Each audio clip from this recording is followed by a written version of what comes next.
Hey everyone, it's Izzy, and today I'm going to be showing you how to make pumpkin cupcakes that are very cute but do take some time to make, for we will be using fondant. Right now I am just kneading some fondant that I made and colored yesterday, and I colored it orange for this is going to be the pumpkin. Take a small piece off of your fondant and roll it into a ball. Place it on the cupcake you will be using to make sure it fits. Once you have the correct size, start making the ball smoother. Using a pointy but round end, poke 2 indents at the bottom and the top of the ball as a guide when making the lines on the pumpkin. At first, I used a small spreading knife that was not very sharp and it was harder for me to make the lines, so I switched to a kitchen knife and it was a lot easier to make the lines. Keep in mind, I am not the best pumpkin maker, so if you want, you can see some other videos on YouTube on how to make fondant pumpkins, and I will put the link to another video in the description box.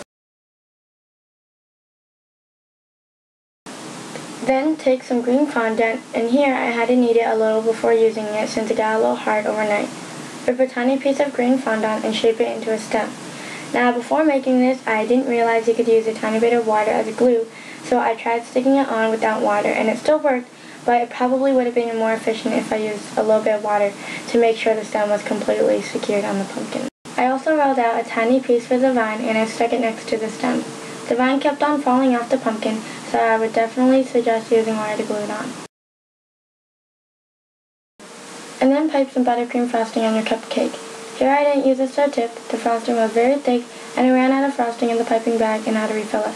By then the cupcake was all messed up, so I ended up spreading and smoothing the frosting on. And then add the pumpkin. I also added some fall sprinkles, the same ones that I used in my fall tree cupcake tutorial. If you want, you can have 2 small pumpkins or you can have 1 big pumpkin. I think these are really cute, but making the fondant was a little harder to make though. I am not a fan of making fondant because it's messy and takes a while. But if you want, you can go to Michael's and buy the pre-made fondant in the boxes. So I hope you guys like this tutorial. Please comment and subscribe, and I'll see you later. Bye!